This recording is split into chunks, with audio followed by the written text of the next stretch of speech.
Hola amigos. Bueno, después de la celebración de ayer de mi cumpleaños, hoy me reintegro a mi, a mi hábito cotidiano de salir a conversar en movimiento. Entonces vamos a conversar hoy sobre cualquier cosa que se nos ocurra. Me gustaría que ustedes me señalaran en los comentarios si hay alguna cosa que les gustaría, algún tema que les gustaría que yo comentara al respecto. Oye, hace bastante brisa, qué sabroso, qué agradable cuando hace bastante brisa. El ser humano tiene necesidad de los espacios abiertos.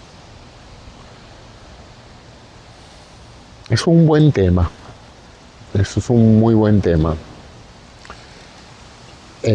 La importancia que tiene en la salud el aire fresco y la radiación solar. Ambos han mostrado extensamente tener un efecto sanador y terapéutico en aquellas personas enfermas. El exponerlas a ambientes abiertos, al aire fresco, a las corrientes de aire fresco, siempre y cuando no sea ni muy frío ni muy caliente de la temperatura corporal, y a la radiación solar. Es interesante cómo se ha modificado el ambiente de los hospitales a través del tiempo. El viejo concepto de los hospitales era el famoso sanatorio, donde muchos pacientes, usualmente enfermos de tuberculosis, se les confinaba por varios meses hasta que se mejoraban.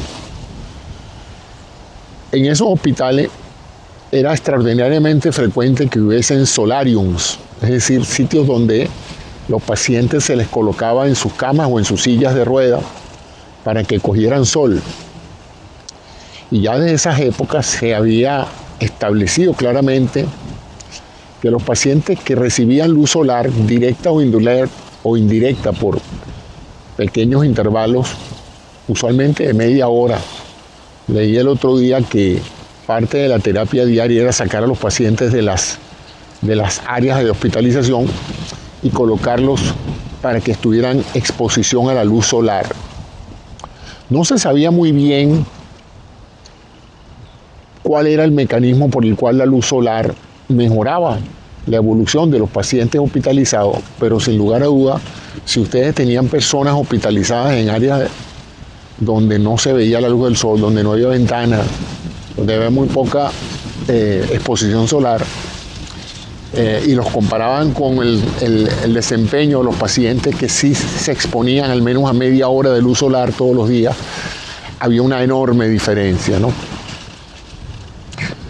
No se sabía el mecanismo de acción de semejante efecto terapéutico. Hoy sabemos que tiene mucho que ver con fenómenos que se desarrollan a nivel de la piel, donde la radiación solar, en todo su espectro, desde la parte infrarroja hasta la parte violeta y ultravioleta del espectro luminoso, produce un efecto en las células de la piel que se traduce en la producción endógena de vitamina D.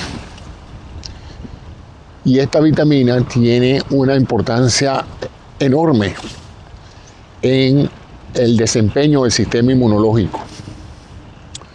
De hecho, mucha gente hoy, a raíz de la pandemia, ha pasado a considerar en forma rutinaria el consumo de vitamina D de Dinamarca, por si hay error en la interpretación de la letra. Es D de Dinamarca. Y entonces este elemento de la luz solar tiene muy importante impacto en el proceso inmunológico. entre otros. Esto es desde el punto de vista bioquímico, desde el punto de vista mental y desde un punto de vista, digamos, de percepción de bienestar. La exposición a la luz solar, sin duda alguna, tiene un efecto importantísimo a nivel de los centros cerebrales que se activan con esta luz solar y que libera una serie de neurotransmisores que estimulan todo el sistema neuroendocrino, incluyendo la producción de dopamina. Esa es una de las razones por las cuales cuando un paciente tiene varios días en una habitación oscura que se presume ayuda a que el paciente no pueda dormir con tranquilidad, y llega alguien, un médico, un enfermero o un familiar y le dice, no, vamos a abrir la ventana para que entre aire fresco y para que entre luz solar. Y de inmediato uno ve que en el momento en que el paciente empieza a darse cuenta de que aumenta la cantidad de luz, mejora su estado de ánimo, mejora su sensación de bienestar. Y eso tiene que ver, bueno, básicamente con un proceso evolutivo que asocia la presencia de luz solar con el amanecer de cada día y con la puesta en actividad de una serie de procesos rutinarios de entrar en movimiento después de estar dormido por 6 u 8 horas, ¿no? A través del proceso evolutivo, los seres humanos, ante la aparición de la luz nocturna como recurso para leer o para producir o para trabajar, la gente, al ponerse el sol, muerta del cansancio del trabajo diario, se acostaba a dormir. Y eso inmediatamente ponía su cerebro en reposo.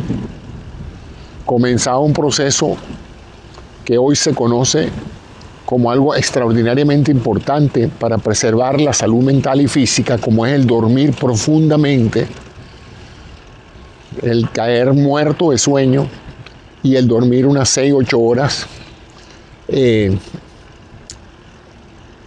compañía. Fíjense que esto es interesante. Uno a veces piensa que uno duerme mejor cuando no tiene al lado una pareja roncando, o que cada uno tiene que estar en su habitación. Pero el dormir solo es un recurso nuevo en la historia de la humanidad. Por muchísimos siglos, dónde pasar la noche, dónde guarecerse durante la noche no era algo tan frecuente como para darse uno el lujo de hacerlo un espacio por persona. De tal manera de que los núcleos poblacionales del pasado vivían todos juntos arrimados. Todavía se ven muchas tribus primitivas que duermen todos en una choza, en una churuata común, y se protegen unos con otros, porque el dormir en grupo tiene grandes ventajas, y es la posibilidad de alertarse en caso de cualquier emergencia. Uno de los del grupo que se levante puede advertir al resto de la presencia de una fiera, de un peligro, de algo que pueden poner en peligro el grupo. En cambio, si uno duerme solo, uno duerme más angustiado, porque uno está solo sin ningún tipo de otra advertencia que le permita a uno saber de un peligro mientras uno duerme profundamente. O sea que uno duerme, en teoría, mejor profundamente cuando duerme con otras personas o en grupo que cuando duerme solo. La sola sensación de estar solo en una habitación durmiendo crea una sensación de vulnerabilidad. Eso se ha perdido, pero por muchos siglos se pensaba que era aconsejable no dormir solo, ¿no? Muchas cosas podían pasar durante la noche, y si uno estaba profundamente dormido, pues corría ese riesgo. Incluso estudios se han hecho de que la gente duerme mejor cuando hay cierto tipo de ruidos, usualmente otras personas roncando, porque eso significa que las cosas no están en peligro. Porque usualmente cuando no se producen ruidos es porque de alguna u otra manera puede haber algún peligro acechando. Bueno, esta desviación hacia la importancia del sueño y de la luz solar y del espacio aéreo nos lleva a que es razonable pensar desde un punto evolutivo que todos nosotros somos descendientes de seres humanos que salieron de las cuevas, que se arriesgaron a salir de las cuevas. Los que se quedaron en las cuevas no exploraron nuevos hábitats, no salieron a buscar alimento, atemorizados por el peligro de los animales o de otras cosas, y pensando que en las cuevas iban a sobrevivir con mayor efectividad. Esos murieron en las cuevas. Esos murieron en las cuevas, esos no llegaron a ver más allá del horizonte. Su temor, su falta de confianza en sí mismo y su falta de esperanza los llevó a postrarse, a conformarse con la vida de las cuevas, y no salieron. El resto, que son nuestros ancestros, esos salieron a poblar el mundo. Esos salieron a caminar y a poblar el resto del planeta. Eran gente emprendedora, era gente valiente y era gente amante de los espacios abiertos, amante de las planicies, de las montañas, amantes de todo eso. Y todo eso está en nuestro bagaje genético.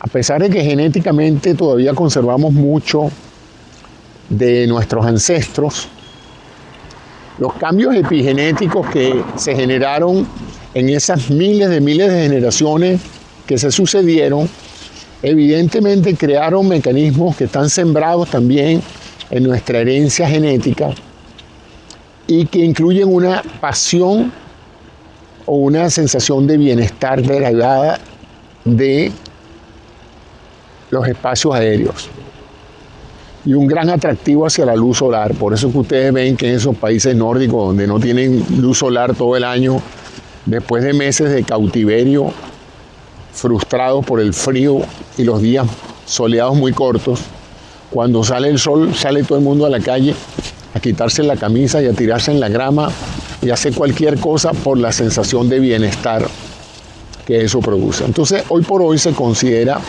realmente importante que un paciente no pase mucho tiempo sin la luz solar y sin aire fresco. Entendiendo por aire fresco el aire que no está acondicionado y por supuesto que tampoco esté contaminado, ¿no?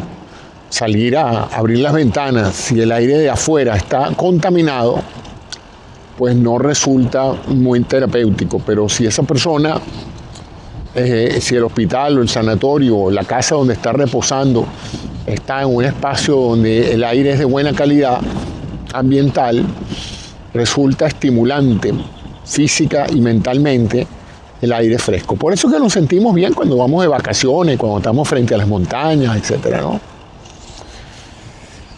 Hace poco salió unos artículos sobre las bondades del aire de montaña y del aire fresco de los bosques en terapia. Y es interesante porque estas personas han hecho estudios de grupos humanos con algunos problemas de salud que los llevan a zonas de bosques y los hacen caminar en el bosque. En el bosque se presenta un tipo de aire asociado profundamente a la botánica, ¿no?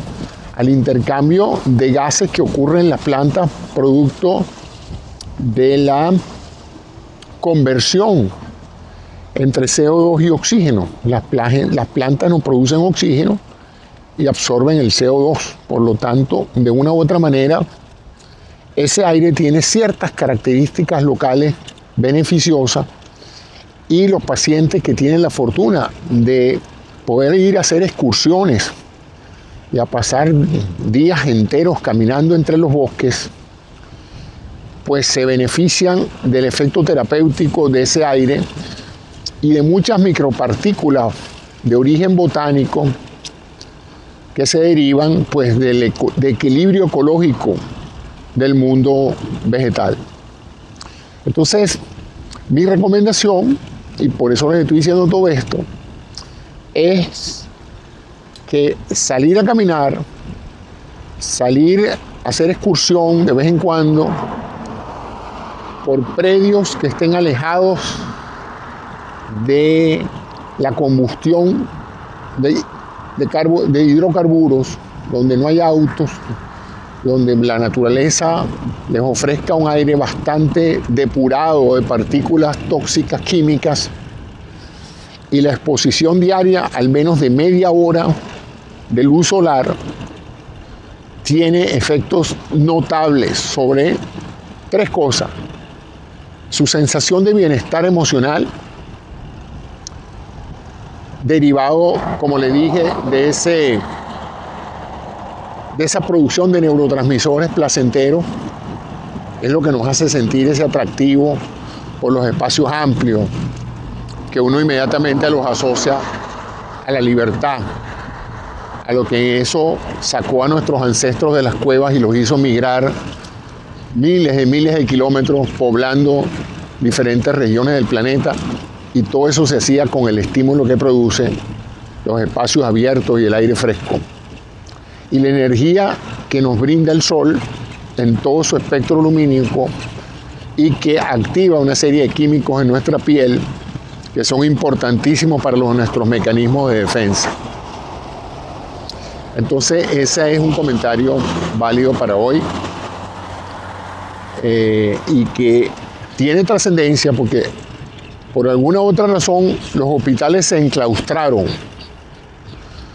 Yo tengo la impresión de que se empezaron a enclaustrar porque durante mucho tiempo los hospitales estaban manejados por órdenes religiosas. Y estas órdenes religiosas, por razones que desconozco desde el punto de vista cultural, celebraban el concepto del claustro.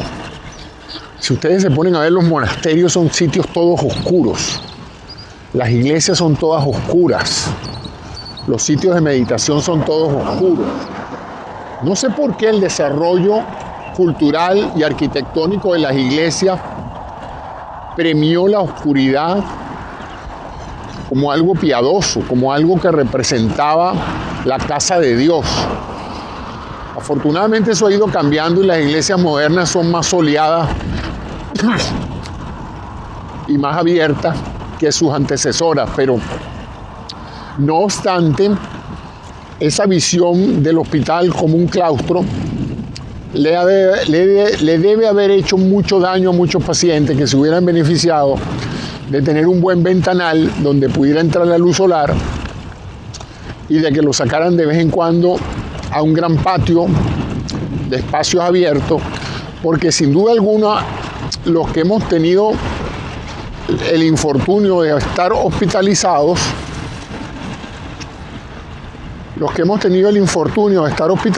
nos hemos dado cuenta de que la sensación de estar preso en un cuarto es algo bastante desagradable después de varios días. Uno no ve la hora de salir de allí y llega un momento en que uno empieza a enfermarse de estar hospitalizado, de estar en el cuarto, de no salir. Y más si ese cuarto no tiene ventanas o si las ventanas están tapadas con cortinas, ¿no? Hay un momento en que hay que quitar las cortinas, dejar que entre la luz solar, sacar al paciente y movilizarlo. Eso es algo muy bueno que se ha implementado en los últimos años, que es el reconocimiento de que paciente acostado, paciente que se complica, de que es mejor que un paciente recién intervenido se pare cuanto antes y empiece a movilizarse. Por eso que ustedes verán que esos famosos reposos de antes, donde le decían, bueno, él se operó hoy, va a pasar unos 5 o 6 días hospitalizado y en cama. No, ahorita hay operaciones extremadamente fuertes sobre el sistema musculoesquelético y en la tarde están parando al paciente y lo están poniendo a caminar. Y uno dice, pero caramba, si todavía no me he recuperado, ¿cómo me van a poner a caminar si eso es extremadamente doloroso? Pero es que se ha puesto, de hecho, se ha demostrado que esa forzar al paciente a pararse cuanto antes que pueda de la cama va a tener tres efectos benéficos. El primero, como es algo que usualmente genera dolor, produce endorfinas. Y esas endorfinas empiezan a actuar calmando el dolor y reducen la necesidad de otro tipo de analgésicos, en particular los opiáceos. O sea que las personas que se paran primero de la cama y empiezan a hacer algo de movilización, tienden a necesitar menos analgésicos opiáceos en el postoperatorio. Segunda ventaja que tiene eso, mejora mentalmente la sensación del paciente de que puede recuperar prontamente su vida habitual. Porque una de las cosas que pasa después de una operación es que las personas que están postradas en una cama se preguntan, yo saldré de esto, yo volveré a ser normal, yo volveré a poder caminar, salir, evacuar, orinar, porque uno está tirado ahí postrado, a veces con un catéter en el uréter, a veces defecando en la misma cama en un pañal. Entonces, una de las cosas que preocupa a todo paciente postoperado es la sensación de que, yo quiero salir de esto cuanto antes, ¿no? Entonces, cuanto antes empieza la movilización del paciente, mejora muchísimo la parte anímica que él tiene de que podrá salir adelante de eso, que no va a pasar 3-4 días acostado recibiendo lástimas de familiares y del personal médico. Otro factor que tiene que ver es la movilización gastrointestinal, usualmente por efectos de la anestesia y de muchos otros traumatismos y estreses del sistema autonómico. Después de las intervenciones, los pacientes quedan con cierta constipación y ciertos problemas de tránsito intestinal.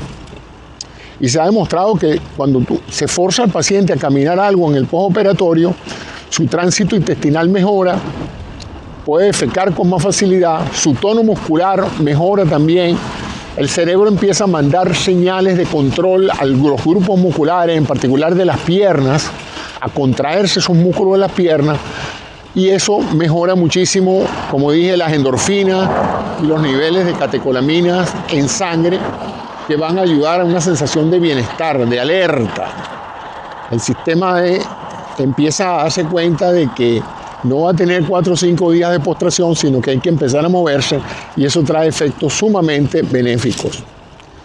Y un tercer elemento que también ayuda muchísimo es el factor circulatorio.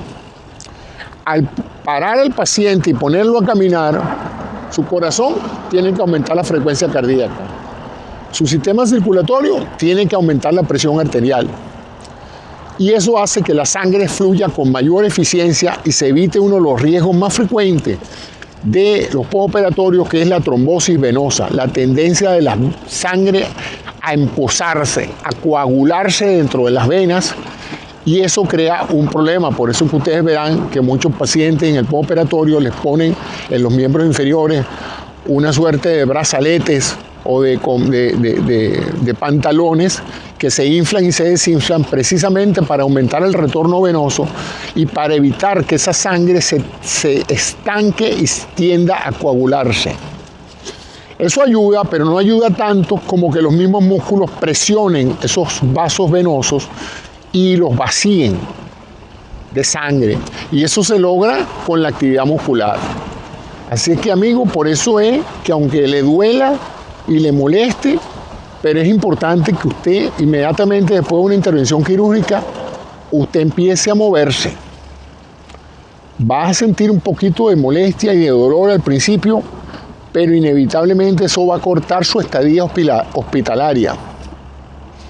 ¿Y por qué es importante acortar la estadía hospitalaria?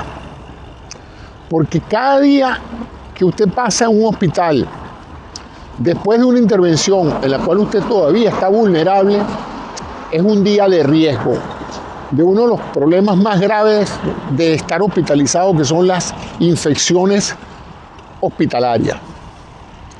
¿Qué es una infección hospitalaria? En el hospital, como en todas partes, hay bacterias, hongos y virus por todas partes.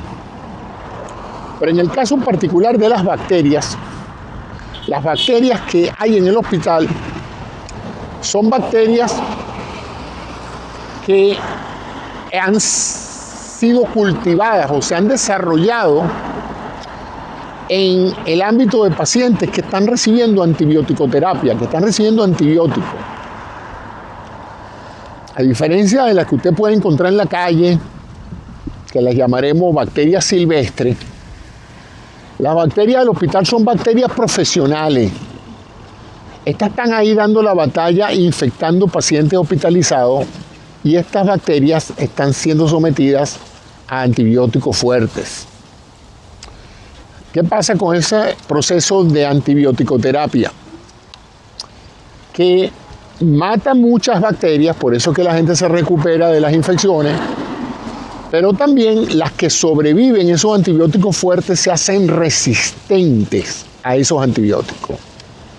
Entonces en el hospital es muy factible conseguir bacterias más o menos similares a las que uno podría adquirir en la calle, solo que las de la calle son susceptibles a los antibióticos de rutina, las penicilinas, las ampicilinas, las tetraciclinas, etc. Pero las del hospital pueden y en ocasiones son resistentes a muchos antibióticos, porque como dije han desarrollado esa resistencia. Entonces si usted está recién operado y usted pasa más días en el hospital, tiene más chance de contraer una infección posthospitalaria que le complique su postoperatorio y que termine complicándolo con una bacteria de estas bastante resistentes a tratamiento. Esa es una de las razones. La otra razón es que en el hospital hay una intensa actividad laboral donde muchos agentes participan. Participan médicos, enfermeras, terapeutas físicos. Usted entra en contacto con mucha gente en el hospital. Y cada agente puede ser un agente transportador de enfermedades infecciosas.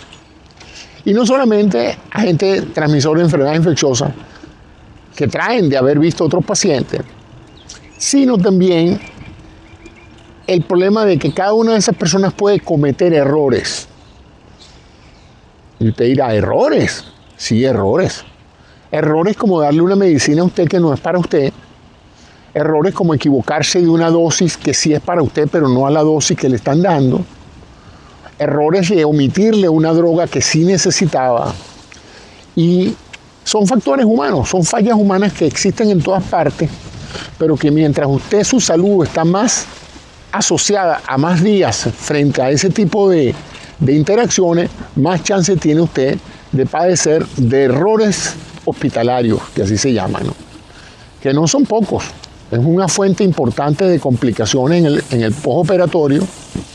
Y digo en el postoperatorio porque es ahí donde la mayoría de los pacientes están hospitalizados. Rara vez la gente pasa mucho tiempo antes de que la operen en hospitalización. La mayoría, el lapso de hospitalización es después de la intervención. Entonces, mientras más rápido usted pueda salir a su casa, mejor. Si es que en su casa usted va a tener la atención adecuada. Y esto es otra cosa importante entonces. ¿Ok? Y es que muchas excelentes operaciones se pierden por el postoperatorio. Hay cirujanos que hacen tremendo trabajo solamente para que el paciente se complique o se muera después, o por un error trivial, o porque se fueron a la casa con instrucciones insuficientes, o no las cumplieron, o las personas en su casa pues no cumplieron las instrucciones que les dio el médico. Tres aspectos son importantes en las instrucciones postoperatorias en general. Claro, cada intervención tiene una serie de lista de cosas importantes de cumplir después de la operación, pero podríamos generalizarla en tres grandes grupos. Instrucciones nutricionales: qué comer, cuánto comer, en qué intervalos comer y qué absolutamente no comer. O sea, eso es un grupo de instrucciones y hay que seguirlas porque de nuevo les puedo decir que se puede perder el efecto terapéutico que se ha logrado simplemente si usted no sigue la dieta adecuada o no se alimenta. Segunda parte que también tiene mucho que ver, la parte de la higiene, la limpieza de las heridas, la limpieza corporal. Esa parte de la higiene personal a veces también tiene un gran impacto en el desempeño de los postoperatorios. Entonces llamaríamos la parte higiénica. Usted ha sido intervenido, entonces usted no se puede descuidar. Usted no puede salir con una herida que todavía es un punto de entrada para agentes infecciosos y irse a bañarse en una piscina o descuidar la higiene personal. Porque entonces puede tener una complicación infecciosa porque su organismo todavía está vulnerable y resulta que usted está llevando la vida loca. El tercer grupo de recomendaciones que siempre es importante tener tiene mucho que ver con la parte de rehabilitación física. Muchas personas después salen, las ponen a caminar, llegan a su casa y se vuelven a meter en la cama. Adoptan un perfil psicológico de enfermo. Estoy enfermo, no puedo hacer nada porque estoy enfermo, no me puedo mover porque estoy enfermo, me duele mucho, no puedo pararme en la cama porque me duele mucho. Y en eso pasan 2 y 3 semanas con ese cuadro del perfil del paciente enfermo. Un perfil cómodo porque hace que los demás se preocupen por uno, hace que los familiares estén atentos de uno. Tiene sus beneficios, ¿no? Hacerse el enfermo. Pero tiene también un efecto negativo y es que entonces uno no reactiva su sistema circulatorio, no mejora su estado de ánimo, no mejora sus endorfinas, no se levanta, no moviliza su intestino y entonces lo que se mejoró, se logró recuperar en el hospital por falta de el cumplimiento de una terapia de rehabilitación física, se pierde en el postoperatorio tardío en su casa. Pues. Usted salió perfecto del hospital, caminando, pero llegó a su casa y se acostó en la poltrona de Netflix y más nunca se paró. Entonces eso no es bueno tampoco. Entonces eso es importante tenerlo en consideración, la necesidad de seguir esas instrucciones al pie de la letra. Y por supuesto la cuarta se cae de maduro, aunque no me gusta esa expresión ya. Eso de se cae de maduro. Y ustedes sabrán las razones por las cuales ya no me gusta tanto esa expresión, pero es una expresión muy venezolana. Se cae por maduro. El asunto es que es no cumplir el tratamiento farmacológico. Y esto es lamentable porque muchas veces la gente no los cumple por el hecho de no tener dinero para comprar los medicamentos.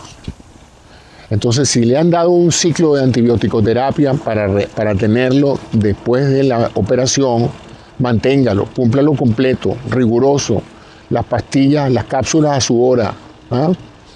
Porque de nuevo, es sumamente doloroso que por la desidia del paciente o de los familiares que lo cuidan, se pierda o se complique un postoperatorio por cosas triviales, como no tomar la medicina, como no mantenerse hidratado, como no cumplir las observaciones. Entonces, como el objetivo final de haber pasado por esa intervención es que usted se mejore, tan importante es la operación como es el postoperatorio. Los médicos a veces no hacen mucho énfasis en la importancia de eso, pero ese es el objetivo de esta conversación de hoy en Movimiento, es reiterarle que eso es tan importante como la operación misma, que muchas veces pues es el factor determinante. Muchos médicos cirujanos, cuando el paciente viene a un control, se quedan horrorizados del empeoramiento del paciente. Y dice, bueno, pero si este paciente, la intervención fue un éxito y salió en muy buenas condiciones generales, ¿cómo es que está tan enfermo? Y lo más probable es que la causa, puede haber otras causas, ¿no? Pero lo más probable es que las causas sean que el paciente estaba en un ambiente inadecuado para su recuperación. Entonces, buena nutrición, seguir las instrucciones del tratamiento, la movilización física y la fisioterapia, si está indicada, y la parte nutricional. Hay que alimentarse bien porque hay que restaurar todas esas proteínas, todas esas grasas perdidas, toda esa ingesta de carbohidratos. Hay que estimular el cuerpo a que vuelva a digerir alimentos, a procesar alimentos y a absorber nutrientes.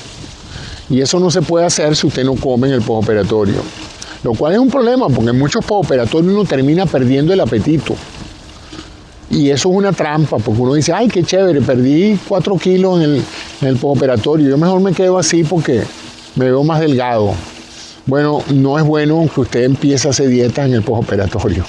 Eso no es una buena práctica, ¿no? Así es que empiece a hacer dieta cuando esté sano y pletórico, pero no en el postoperatorio. Bueno, esas son recomendaciones generales que le hago a la gente porque, como les dije, después de muchos años y de haberlo vivido como paciente, muchas de las cosas que yo les digo no es que me las han dicho, es que las he vivido en carne propia. Yo también pasé por un postoperatorio donde no me quería mover en mi cama. Yo también sentí la necesidad de salir a coger aire fresco, pero de una u otra manera estaba como contento ya de estar en mi casa, de estar en mi habitación. Pero afortunadamente tuve familiares y parejas que me dijeron, párate de la cama. No, pero yo no me quiero parar. Párate, José Antonio, no seas flojo, vámonos, vamos a caminar. Pero es que me duele. Bueno, después te va a doler menos, pero párate a caminar. Entonces eso es importante de reseñar. Como ven, la medicina es un proceso complejo. La medicina no es solamente el médico, el cirujano, las pastillas. No, es un conjunto de procesos, cada uno con un valor adicional que contribuye pues a la recuperación del paciente y a su recuperación anímica. Y volviendo entonces a cómo comencé el programa, la importancia del aire fresco, la importancia de los espacios abiertos. A veces cuando estoy en mi casa cómodo, sentado en mi poltrona, y digo, tengo que salir a pasear. La razón por la cual tengo que salir a pasear es porque de alguna manera mi cerebro me dice, busca espacio más abierto, no puedes estar entre estas cuatro paredes. Llevas mucho tiempo sentado. Yo sé que es muy cómodo estar sentado, pero después que camines, después que pedalees en la bicicleta, te vas a sentir mucho mejor. Y es esa promesa de sentirse mejor la que hace que mucha gente vaya al gimnasio, corra 20 kilómetros y haga tantas cosas que en el momento son desagradables porque duelen. El trabajo muscular duele. Hay un dicho en inglés de las personas que hacen pesas que dice no pain, no gain. O sea, si no hay dolor, no hay ganancia, ¿no? Si tú estás haciendo pesa y lo que estás haciendo no te está doliendo porque no estás ganando nada con lo que estás haciendo, ¿no?